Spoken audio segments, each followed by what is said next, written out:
మాటల మాంత్రికుడు బియ్యపు మధుసూదన్ రెడ్డి ఎమ్మెల్యే గారు ఉన్నారు. సార్ చెప్పండి, మొత్తమే కూడాను బాలశౌరి పార్టీ మారి గౌరవ ముఖ్యమంత్రి ఉద్దేశించుకోవడానికి దేవుడు అనేవాడు మీకు ఒక్కరికే కాదు, షర్మిలాకు ఉన్నారు, పవన్ కళ్యాణ్కు ఉన్నారని చెప్పారు. సభలు సిద్ధం చేస్తున్న మీ నేపథ్యంలో ప్రజలు మీతో ఉంటాకి సిద్ధంగా ఉన్నారో లేదో కూడాను చూసుకోవాలని చెప్పారు. అంటే నిన్నటి వరకు ఉన్న ఎంపీ గారు ఎందుకని అలా మాట్లాడారు? దేవుడు అంటున్నాడు. ఎవరికి? జగన్ సార్కి, పేదవాళ్ళకి దేవుడు, బ్రోకర్లకు దేవుడు అన్నాడు. బాలశౌరి బ్రోకరు, ఆయనకి దేవుడు బ్రోకర్లకు ఉన్నాడు. ప్రజలకు ఎవరు సేవ చేస్తుంటారు వాళ్ళకుంటారు. బాలశౌరి గురించి ఇప్పుడు కాదు, ఎప్పుడో చెప్పిన జగన్మోహన్ రెడ్డి గారికి నేనే ఫస్ట్ చెప్పింది. సరే డొమెస్టిక్ కాదు, ఇంటర్నేషనల్ బ్రోకర్ సార్ ఇతను ముందు పెట్టుకోండి సార్ చెప్పిన నేనే. అర్థమైందా? అతనికి ఏంటంటే ఏడుంటే పత్తి ఎత్తే అడబోతని ఇంకోటి అయిపోతాడు. తెలిసిందే కదా అతని గురించి, అతని పని ఏంది అనేది. కాబట్టి ప్రజల నుంచి పుట్టిన వ్యక్తి జగన్మోహన్ రెడ్డి గారు.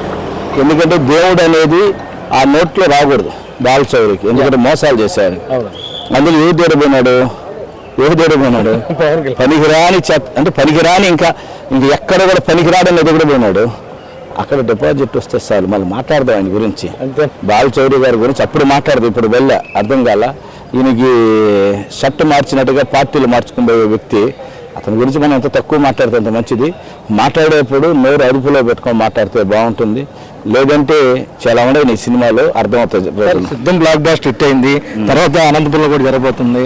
అయితే మొత్తమే కూడాను మీరు జనసేనకు కానీ టీడీపీ కానీ రాష్ట్రంలో ఛాన్స్ ఇచ్చేలా లేనట్లుగా ఉన్నాయి సిద్ధం సభలో. అంటే సిద్ధం అనేది ఎక్కడి నుంచి వచ్చింది? జగన్మోహన్ రెడ్డి గారు నేను వస్తున్నాను అన్నాడు. ఆ పక్క నుంచి ప్రజలంతా మేమంతా సిద్ధంగా ఉండాలి, ఎప్పుడూ సిద్ధంగా ఉండని ప్రజల నుంచి వచ్చింది సిద్ధం డైలాగు. ఆ సిద్ధాన్ని తీసుకుని ప్రజల కోసం పోతాను. జగన్ సార్ ఎక్కడ పోతే లక్షల జనాలు. ఏమండి మేమేమన్నా బాలకృష్ణలా లేకపోతే పవన్ కళ్యాణవా? కాదు కదా, ప్రజల మనుషులకు వస్తారండి. ఎట్టొస్తారు? వీళ్ళందరూ 100 మంది హీరోలు ఒక పక్క, మా జగన్మోహన్ రెడ్డి గారు ఒక పక్క. మొత్తమే కూడాను ఏదేమైనా సరే రాష్ట్రంలో జగన్ ప్రపంచనాన్ని ఎవరు ఆపుకోలేరని, మొత్తమే కూడాను బాలశౌరి లాంటి బ్రోకర్లు మాట్లాడే మాటలు కూడాను ఎవరు పట్టించుకోవసం లేదంటున్నారు ఎమ్మెల్యే బియ్యపు మధుసూదన్ రెడ్డి. వీడియో జర్నలిస్ట్ బానుతో కలిసి ఐటీఎం కోసం అబ్దుల్ అలీం, సచివాలయం.